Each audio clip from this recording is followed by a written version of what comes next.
మీరు ధైర్యంగా నేను ఏ తప్పు చేయలేదు గుండెల మీద చేసుకొని ధైర్యంగా మీరు జైల్లో ఉండండి. మనకి లీగల్ సెల్ ఒకటి జగన్మోహన్ రెడ్డి గారు అపాయింట్ చేశారు.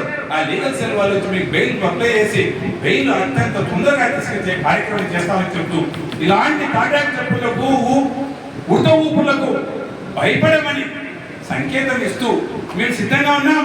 మీకు చెప్పిన మాట ప్రకారం మీరు 11 రమ్మన్నారు. ఇప్పుడు మా నాయకుడిని తీసుకొని మీ స్టేషన్ దగ్గరికి వస్తాం. మీరు అండర్ చేసుకోండి, నిజాలు వాళ్ళు అడిగి తెలుసుకోండి. మీరు ఏ క్వశ్చన్లు అడుగుతారో చెప్పండి, అన్ని క్వశ్చన్లకు సమాధానం చెప్తాం, మేము ఆన్సర్ చేస్తాం.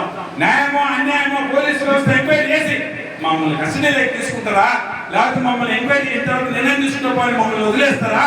నిర్ణయాన్ని మీకు వదిలిపెట్టాము. ఎందుకంటే ఈ పొద్దుటి కూడా మాకు చట్టాల మీద, కాన్స్టిట్యూషన్ మీద, పోలీస్ వ్యవస్థ మీద, అన్ని వ్యవస్థల మీద మాకు నమ్మకం ఉంది పూర్తిగా.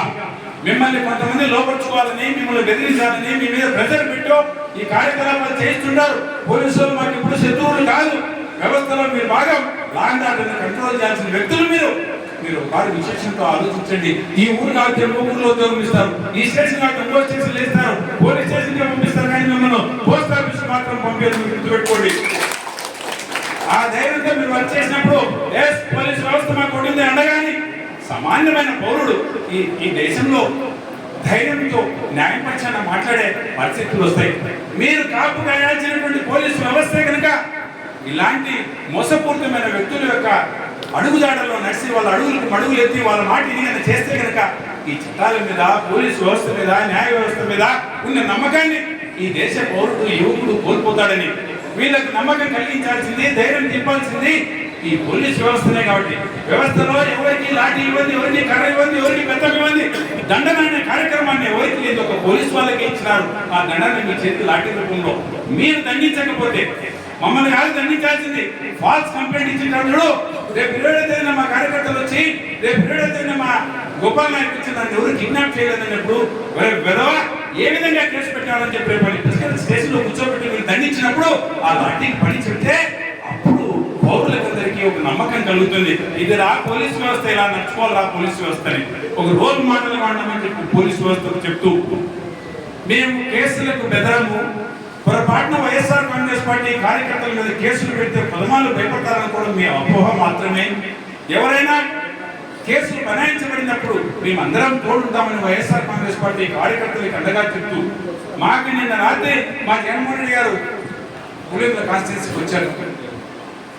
నిన్న వడగల్ల వాన పడింది, గాలి పెట్టింది, కొన్ని వేల ఎకరాలు 100 ఎకరాల అరటి చెట్లు, చిన్న చెట్లు పడిపోతే అది చూసేటందుకు, అలానే ఒక ఆయన చనిపోతే చూసేందుకు వచ్చాడు.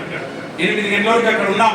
మాకు తెలిసినప్పుడు సాధికారాన్ని పిలిపించారు, స్టేషన్లో పెట్టారని చెప్పి వాళ్ళప్పుడు బయలుదేరి నైట్ మళ్ళీ ఇక్కడ చేరుకొని మళ్ళా కార్యకర్తలకు ధైర్యం చెప్పుకుంటూ ఇప్పుడు ఇక్కడ ప్రెస్ మీట్ పెట్టి మా మనోభావాల్ని మమ్మల్ని మీరు ఎంత ఇబ్బంది పెడుతున్నారు, మీరు ఏ విధంగా నడుచుకోవాలని ఇక్కడ ధైర్యంగా చెప్తూ తాటాకి చెప్పుల్లో భయపడాలి సోదరా, నీ బెదిరిలో భయపడాలనేది వైఎస్ఆర్ కాంగ్రెస్ పార్టీ ఉండేది కాదు.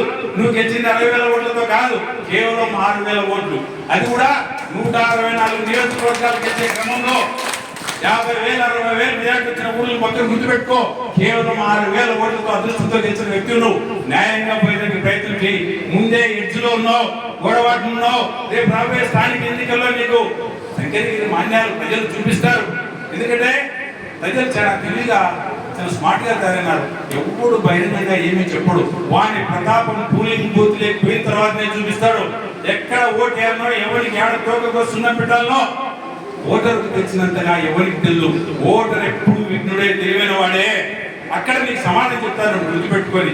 నీ గుండెల మీద చేసుకొని ఏది న్యాయమో అన్యాయమో ఆలోచించుకొని బొమ్మని చెప్తున్నాం. నీ దౌర్జన్యాలకు ఎవరు బెదిరే వాళ్ళు లేదని తెలియజేసుకుంటూ ఈ సమస్యల్లో ఎల్లవేళలా మీకు అండగా మీ అండబడి ఉంటామని చెప్తూ అపరాత్రి కానీ అర్ధరాత్రి కానీ ఏ టైంలో అయినా ఫోన్ చేయని కార్యకర్తల మీ దగ్గరికి మీ ఇళ్ళ దగ్గర నుంచి సిద్ధంగా ఉన్నాం. మిమ్మల్ని పట్టకపోతే స్టేషన్ దగ్గర నుంచి కూర్చునేదాన్ని కూడా మీకు సిద్ధంగా ఉన్నామే.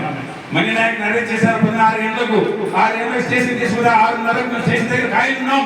మా కార్యకర్తలు తోడగా మీరు అర్ధరాత్రి పడితే అరెస్ట్ చేసినా, తెల్లవారు చేసినా, మధ్యాహ్నం చేసినా మా కార్యకర్తలు వెంబడి పోలీస్ స్టేషన్ చుట్టూ సబ్జెక్ట్ చుట్టూ ఉండి లాయర్లను పెట్టి బెయిల్ తీసుకొచ్చి మేము ఉన్నామని నీకు అండగా అని చెప్పి ధైర్యం చెప్పడానికి మేము అందరూ ఉన్నామని మా మీద నమ్మకం ఉంచుకొని మీరందరూ ధైర్యంగా ఉండాలని చెప్పి రాబోయే రోజుల్లో పోరాటాలు చేయాల్సిన తరుణం ఇంకా 4 ఏళ్ళ నుండి వెయిట్ చేయమని చెప్పి ఈ 4 ఏళ్ళ వరకు పోరాడుతూ ఎన్నికల్లో మన ప్రతాపం చూపించి మళ్ళా రామరాజ్యాన్ని తీసుకొస్తామని ఆ జగన్మోహన్ రెడ్డి గారి రాజ్యం మళ్ళా రావాలని కోరుకుంటూ ఈ అవకాశం ఇచ్చిన పెద్దలకు కృతజ్ఞతలు చేసుకుంటూ సెలవు తీసుకుంటా ఉన్నాం.